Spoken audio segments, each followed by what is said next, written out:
ॐ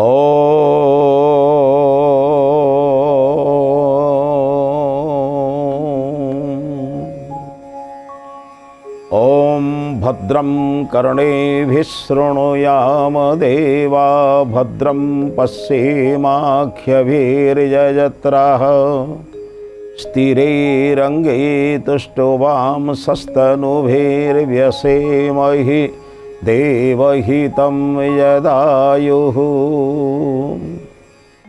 हे प्रभु, भद्रमानंकर मधुर बाणी एवं हितवाणी मोर जीवन को पवित्र करू।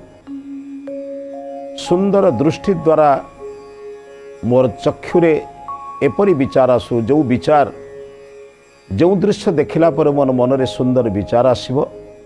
हे प्रभु, जीवन चलापथरे समस्त प्रकार अशुभ दूर हो शुभ जिनिस निकट को आसु। एतिक प्रार्थना एतिक निवेदन प्रभु। उपनिषदर उपकथार आज अध्याय को समस्त श्रोता बंधु मानक समस्त दर्शक बंधु मानक मोर श्रद्धा सम्मान भक्ति निवेदन करुछि।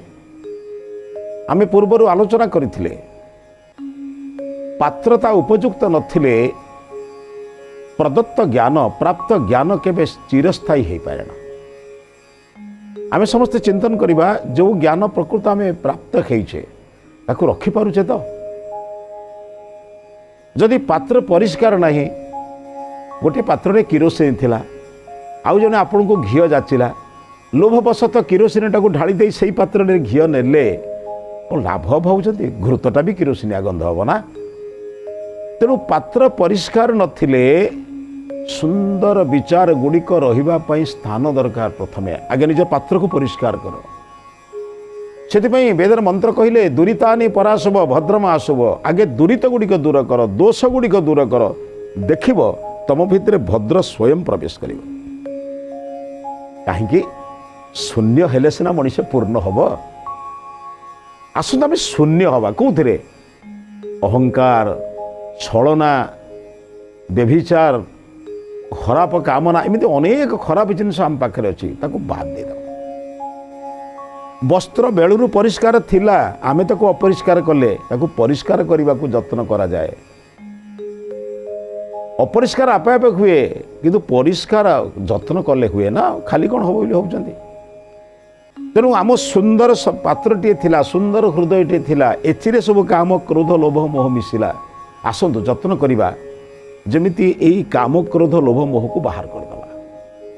बाहर करदेले आमे आत्मज्ञान अधिकारी हवा। आत्मज्ञान अधिकारी हेले परमात्मा ज्ञान आउ कोठी। निजको जानिले तो सबको जानिबो। सेइबे वैष्णव पाणी कहिले तुही आपे अपना को चिन्ह निजको चिन्हिले अडुआ तुटिब फिटिब भव बंधन। मातृगर्भे रही भाबुथिलु जहा सही तो श्रेष्ठ भजन से भजन छाड़ी मायारे पड़िलु दिन गला कारण। आसंतु आमे समस्ते से मायारे न पड़ी प्रकृत जहा यथार्थ तत्व से कथा को जानिबा। सेथिपई आचार्य कहिले न संपराय प्रतिभाति बालम प्रमाद्यंतम वित्त मोहे न मूढ़। जो माने वर्तमान पर्यंत परलोक कथा चिंतन न करी ये जीवन नहीं यथेष्ट जहाँ मिली भोग करवा खाओ पिओ मौज मजलिस कर यही भावना बालक बुद्धि जो मानकर न संपराय प्रतिभाति बालम प्रमाद्यंतं वित्त मोहे न मूढ़। वित्त मोहरे धन लोभरे संपत्ति लोभरे जो माने मूढ़ अज्ञान भली विचारण करती कहले अयम लोक नास्ति पर इति। यही संसार अच्छी यही जगत अच्छी आउ गोटे पुणी मरला पुनर्जन्म कौटी अच्छी किए देखी पुनर्जन्म किए जानी पुनर्जन्म यही भली उक्ति करुवा व्यक्ति जहाँ मिलूँ भोग कर ए जन्म मिली माने भोग कर जिते पारुच भोग कर जावत जीवेत सुखं जीवेत ऋणम कृत्वा घृतम पिबेत भस्मी भूतस्य देहस्य पुनरागमनम कुत। यही सिद्धांत जो माने चलती अयम लोक नास्ति पर इति मानि पुनः पुनः वशमापद्यते में। आचार्य जब कहते पुनः पुनः वशमापद्यते में से माने बारंबार बारंबार मो वश को आसती। अर्थ जन्म हुवंती मरंती जन्म हुवंती मरंती कहीं मरले तो मो वश को आसबे ना। यही जन्म मरण चक्र पड़ती जावत जन्मम तावत मरणम तावत जननी जठरे शयनम। ये जन्म मरण बंधन रु मुक्त हवाई तमें जो बाटर जाऊच ताहा ही आत्मज्ञान मार्ग। भौतिक वस्तुर आकर्षण जेते दिन रहिब, भौतिक वस्तुर कामना जेते दिन रहिब, पाइबा पई इच्छा अछि ना। परमात्मा पाइबार इच्छाटा को पूर्ण करदेले पाइब केमिति, भोग करिब केमिति, भोग करिया पई तो शरीर दरकार ना। तेणु शरीर बिना भोग करिब केमिति, तेणु शरीर द्वारा भोग कर। शरीर मिलिले पुणी भोग करिब, भोग कर सारा पर कौन हम, पुणी जन्म मरण चक्र पड़ो। जो दिन प्रकृत जानी नब ये पुनर्जन्म, ये जो जीवन मिली ये खाली मिलनी, अनेक कर्मर फल मिली। भागवतकार कहले अनेक जन्म तप फले मनुष्य जन्म मोहि तले, दुर्लभ नर कलेवर नरक निस्तारण द्वार। ये शरीर मिली आउ मिल ना, कहीं मिली भोग करने कहीं बारण कर। किंतु अनेक लोक चिंतन करती ये शरीरटा कौन मागणा मिली, अनेक कर्मर फल मिली ना। जहाँ मुझे कहते अनेक जन्मर तपस्यार फल मिली ये दुर्लभ मनुष्य जन्म। तेणु एक नष्ट करवा नहीं, एक आहरी उन्नत करवा एवं चेष्टा करवा जमी आउ जन्म न मिल, निर्वाण मुक्ति जीवन चक्र मुक्त हो। समस्त दुखर कारण तो ये शरीर ना। शरीर मिली बोली तो मत विभिन्न प्रकार कर्म करने पड़ुची, आ कर्म कले दुख सुख रहिब। तेणु बहु ज्ञानी माने चिंतन करती जे ये जन्म मरणर बंधन केमिति मुक्त हवा। किंतु अनेक लोक जो माने कहउचंदी अयम लोक न परवस्ति, यही जन्म ही श्रेष्ठ, आउ किए जन्म मरण कथा बुझुची। से माने कौन करती पुनः पुनः बसमापद्यते में, बारंबार बारंबार मृत्यु सहित संग्राम करी से माने मृत्यु लाभ करती और मोर बस को आसती। पुणी जन्म नियंती पुणी मो बस को आसती, पुणी जन्म नियंती पुणी मो बस को। अर्थ जन्म मरण चक्र पड़ी पड़ी जीवन टाक एमती बर्बाद कर दियंती, नष्ट कर दियंती। बंधु जीवन को नष्ट करने ये शरीर मिली ना, जीवन को मुक्त होगापाई, जीवन मुक्त जीवन यापन करने आमको शरीर मिली। यदि थरे मनीष विचार करदेव ना, यहीटा ही शेष जन्म हम किए कह जदि साधना करवा। परमात्मा तो सब साधन देइचंती, आस साधना करवा। साधन कर मिल जानते यहीटा ही शेष। यही जन्म महात्मा निगमानंद ठाकुर कहले जदि मोक्ष मुक्ति मोर आश्रय अच्छी मु पाइबार हकदार, ए जन्म कहीं पाइबेनी। यही कथा को चिंतन कर जो माने भोग विलास होते से बारंबार मृत्यु को पाती। जड़े गुरु निकट में 3 जन युवक जुटले। युवक माने युवक सुलभ चिंता तो माने पिला मान को बुझे बेले बेले आम युवक मैंने सब कहते भगवान किए अच्छी बा, भगवान बिल गोटे किसी अच्छी, भगवान जदि अच्छी कहीं देखा होनी, भगवान जदि एमती काम कर कहीं काम को मिलूनी, भगवान के आम सामना को आसुना, भगवान थिले एमती हुआ ना। माने युवक लोक तो तेना युवक पिला मानकर जो रक्त गरम ना से भावुं आ गोटे पाप पुण्य किसी, पाप कौन बा पुण्य कौन, खाइबा पीवा मौज मजलिस करिया पाप पुण्य कौन। जिते कहले ईश्वर तो मुझे दंड देना, ईश्वर किए, ईश्वर कौन देखा कौटी अच्छा, ईश्वर किए, एमती अनेक प्रश्न। यही 3 जन युवक जड़े गुरु निकट में पहुँची कहले महाराज जीवित अवस्था मृत्यु देखेदेवे, आपड़ तो बहुत लोग ज्ञान दौरान, बहुत लोग बहुत कथा बुझाऊँ, आम बंची था तो मृत्यु केमी हुए आमको देखेबे, मृत्युर कौन गति आमको देखेबे। गुरु कहले ये उद्भट युवक, अरे बंची था मृत्यु केमी देखेबी। अच्छा युवक 3 जन बर्तमान जदि मुझे मना करी से मो पछ चारिड़े बुली कह मूर्ख, मूर्ख कहले मोर दुख ना जे, किंतु एमान तो पुणी शिक्षा देवा दरकार। जड़े साधु मार्गदर्शक तत्वनिष्ठ जगतर अनेक लोक को ज्ञान प्रदान करती, किंतु उद्भट युवक 3 जन प्रश्न पचारुं। बेले बेले एमती आज्ञा प्रश्न आसो, जदि आपण मार्गदर्शक, जदि आपण प्रवचक, जदि आपण अन्य मानक पई हित साधन पई अन्य को कहू थांती, ताले सर्वदा सतर्क थिबे। आपण भावंतुनी जे सब बेले साधक जुटिबे, सब बेले जिज्ञासु जुटिबे, समस्त आज्ञा आपण कहउथवा लोक जुटिबे, अनेक बेले उद्धत लोक हाबड़े पड़िबे। आपण समाज रे सेतिर अभाव नाही आज्ञा, संसार सब बेले अछंती आज्ञा। कृष्ण को थिला बेले कंस थिले बा, कंस जरासंध शिशु बेले अभाव थिला आज्ञा। रामंक समय रे रावण थिला, रावण कुंभकर्ण एमती अनेक थिले आज्ञा, किए कहिला नाहांती बेले सब बेले। संसार रे सबु बेले गोटे दुष्ट शिष्टर भावना रही। आपण सेमानक पई सतर्क सबले रहिबे। गुणी लोक पई ज्ञानी लोक पई सतर्क होंदने, से तो बढ़िया प्रश्न पचारे, आत्मा कौन, परमात्मा कौन, दुख कौन, सुख कौन, जीवन कौन, जीविका कौन, कौ जीविका कले जीवन मिल, ये सब कथा भल पचारे।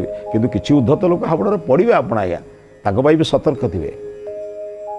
से 3 जन युवक पचारे जन्म अवस्था मृत्यु केमिति पाइबे कहले हाँ ठीक अच्छे बापा मु तुमको देखदेवी जे कि तुम मो सांगे किसी बाट जीवाक पड़ो कहले जी कौन आम जीवनी आम पिला लोक कौन आमर कौन संसार अच्छी ना स्त्री अच्छी ना छुआ पिला अच्छी ना किए अच्छी जे आम एत चिंता अच्छी आया आपण सांगे जीवाक प्रस्तुत गुरुदेव तांको देखिले कहले प्रकृत एमान निष्ठा केते देखिबा किछि बाट चलै चलै नेले तांकर गोटिए आश्रम जोड़ी थिला अन्य एक स्थान रे आश्रम साधु सन्त मानकर आश्रम माने जो जो आश्रम गले भी साधु सन्त विद्वान जोठी गले उपदेश देले भोजन कले आगुरु सेमती व्यवस्था थिला ना या साधु सन्त मानकर सब घर थिला माने परिवराजक जीवन यापन करथिले लोके सेमान को भिक्षा दबा पई दान दबा पई दक्षिणा दबा पई पागल प्राय अपेक्षा करथिले आगुरु लोके मुठी चाउल रखुथिले प्रत्येक दिन अर्थ किछि संचय करथिले काहेकि ना कौन सी ज्ञानी गुणी विद्वान लोक आसिले तांको आमे ये अर्थटी देले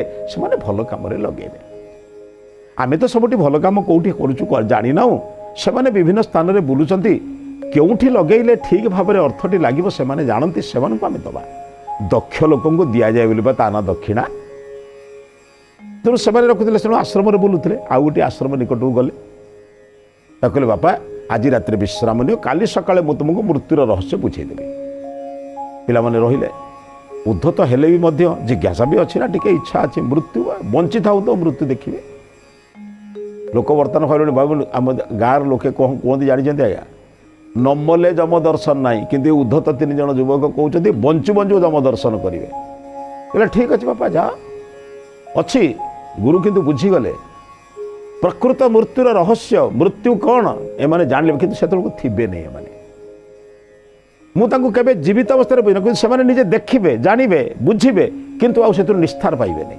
किंतु जदि कहते जान कहले देख ये जो आगे पहाड़ देखा प्रातः काले सकाଳେ उठिले नित्यकर्म सरला कहले से जो पहाड़ देखुच ना हाँ देखिए जाओ पहाड़र पाद देश में किसी ऊपर को उठीगला गोटे सुड़ंग अच्छी से सुड़ंग भितर तुम प्रवेश कर किछि बाट प्रवेश कला पर देखिए गोटे प्रस्तर आउजा से प्रस्तर टी खोलीदेव तापर देखिब तमें चिंतन कर मुझे अच्छी तमें मृत्युर दर्शन कर आनंद रे मुझे अच्छी फेरी आसब तुम अनुभव मत कह तुम जब ठीक रे बुझी न पाथ मुझे तुमको बुझेदेवी एमाने जीवित अवस्था मृत्यु देखिबार इच्छा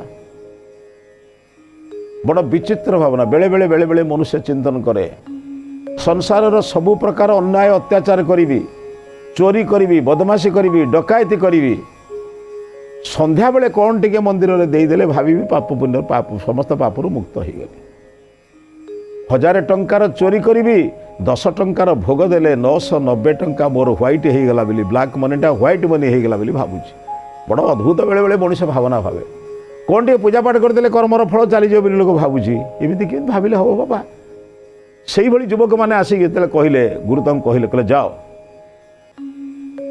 कौन से काल विलंब न कर 3टे पिला चलीगले पर्वत निकट में पहुँचले जो पहाड़ 200 फुट ऊपर हेले तो पर्वत हम से जा निकट गले जमी गुरु कही सेमती पाद देश देखिले टे ऊपर को उठले देखिले गोटे अत्यंत सुंदर सुड़ंग अच्छी गोटे गुंफा अच्छी गुंफा भितर किछि बाट गले सतुक सत गोटे पत्थर आउजा कहले अरे जानी गुरु आउ नहले आमे एठी अच्छु से सेठी अच्छी किमी जाने कथा को पत्थर टी आड़े देले पत्थर टी आड़े देला परे आज्ञा एक काल्पनिक कहानी समाज को कल्याण करने पत्थर टी आड़े देला परे खाली सुना ही सुना सुना मोहर पूर्ण होती सुनार गंता घर एक पाइला परे 3 जन जाक भावुंट हारे बाबा रे एते धन भूलीगले मृत्युर रहस्य खोजक आसुँच भूलीगले जितेबाला संपत्ति मिलगले जितेबाला संपत्ति मिलगला संस्कार भूलीगले जितेबाला संसार मुहरे पड़गले ईश्वर को भूलीगले कौटिक आसते भूलीगले बर्तमान पड़े किमिति को नेबे किमिति को ग्रहण करेंगे निज जीवन को अयसर करेंगे भोग विलास करेंगे यही विलास चिंतन रहे गोटे लोक ता भर कहला युवकटे कहला गोटे काम कर भोक लगे तुम ए सुना मुहरटे नियो नहीं पाख बजार रे देई खाद्य पदार्थ नहीं कि आस मुझे सब कौन करुच्ची ना आमर जहाँ वस्त्र अच्छी वस्त्र रे 3 जनक सुना मोहर को बांधुची এই ପିଲା ଦି ଜଣ ଗଲେ, ଯୁବକ ଦି ଜଣ ଗଲେ ଖାଦ୍ୟ ଅନ୍ୱେଷଣରେ। ଇଏ ମଧ୍ୟ ସୁନା ମୋହର ବାନ୍ଧିବାକୁ ଚେଷ୍ଟା କରୁଛି। ଏଇ ମଝିରେ ସେମାନଙ୍କର ଭାବାନ୍ତର କ'ଣ ହେଲା? ଏମାନେ ଖାଦ୍ୟ ନେଇକି ଆସିଲା ବେଳେ ବିଚାର କଲେ ଗୋଟେ କାମ କରିବା, ଖାଦ୍ୟରେ ବିଷ ମିଶାଇ ଦେବା। ମିଶାଇ ଦେଲେ କ'ଣ ହେବ ନା, ଯେଉଁ ଲୋକଟି ଖାଦ୍ୟ ଆମକୁ ଯେଉଁ ସୁନା ମୋହର ବାନ୍ଧିକି ରଖିଛି ସେ ଖାଦ୍ୟ ଖାଇବ। ଆମେ ତ ଖାଦ୍ୟ ଖାଇକି ଆସିଛେ, ତାକୁ ଖାଦ୍ୟ ଦେଲେ ସେ ଖାଦ୍ୟ ଖାଇଲେ ମରିଯିବ, ଆମେ ଦି ଜଣ ସବୁ ସୁନାକୁ ନେଇ ଚାଲିଯିବା। ଭାବନା କେମିତି ପ୍ରଚୁର ମାତ୍ରାରେ ମୃତ୍ୟୁ କେମିତି ନିମନ୍ତ୍ରଣ କରୁଛି। ବେଳେବେଳେ କୁହନ୍ତି ମରଣ ତତେ ଡାକୁଛି କିରେ।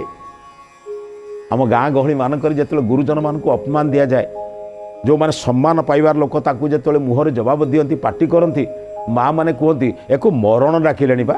ତା ଅର୍ଥ କ'ଣ? ମୃତ୍ୟୁ ନିମନ୍ତ୍ରଣ କରୁଛି। ଅତ୍ୟଧିକ ଧନ ଲୋଭ, ଗୁରୁଜନ ପ୍ରତି ସତ୍ୟ ନ୍ୟାୟ ପ୍ରତି କୌଣସି ବାଟେ ସମର୍ଥନ ନାହିଁ, ଅସତ୍ୟ ଅନ୍ୟାୟ ପ୍ରତି ଅଧିକ ସମର୍ଥନ କରୁଥିବା ବ୍ୟକ୍ତିକୁ ମୃତ୍ୟୁ ହିଁ ନିମନ୍ତ୍ରଣ କରେ।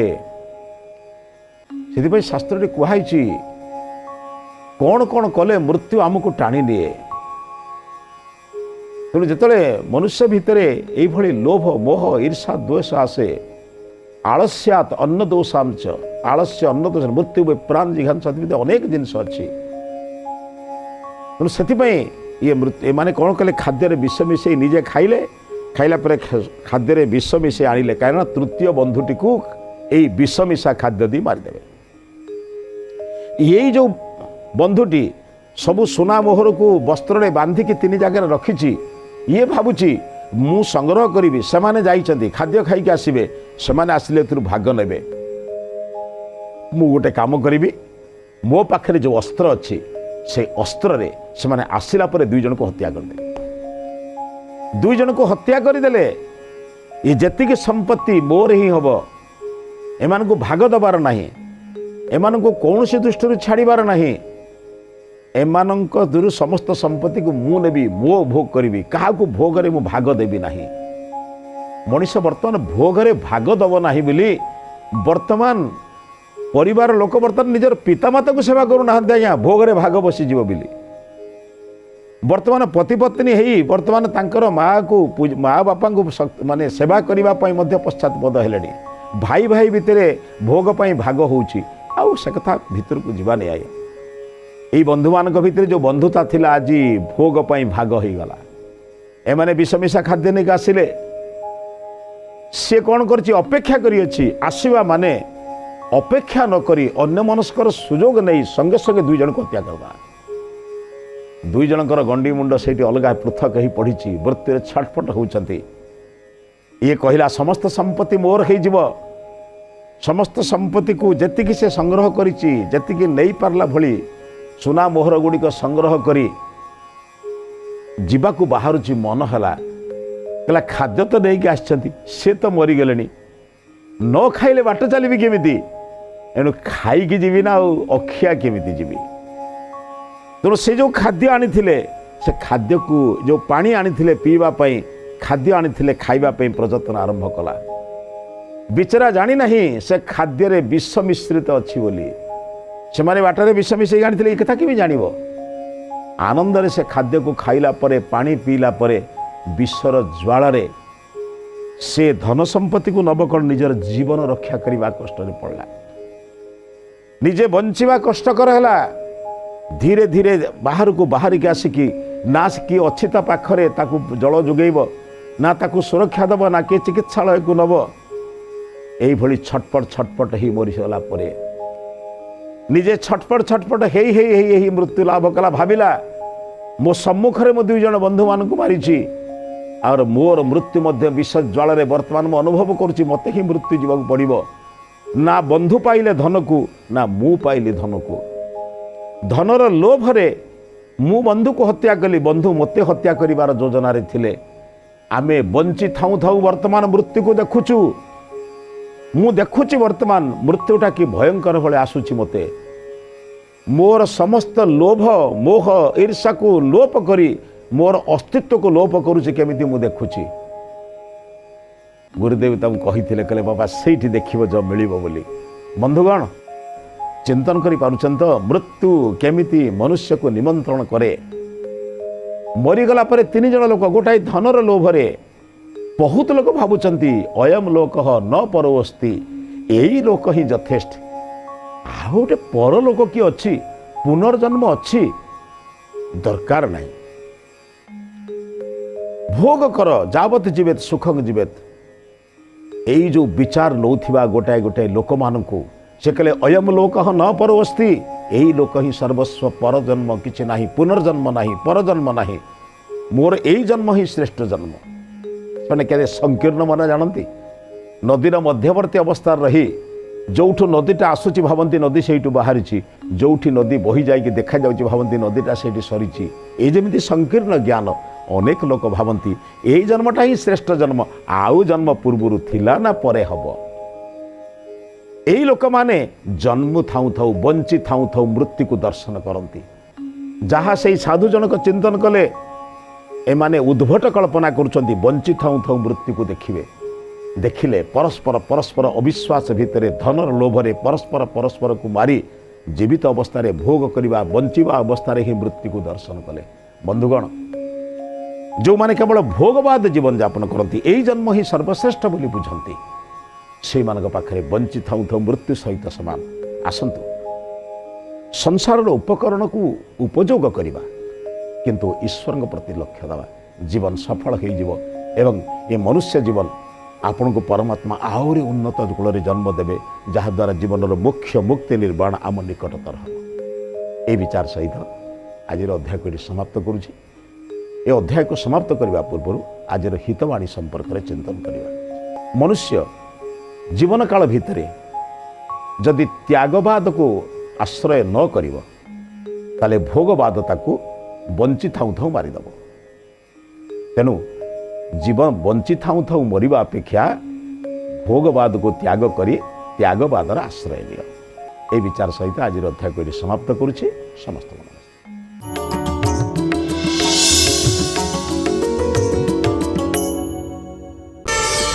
प्रार्थना आम आनंदर उत्स।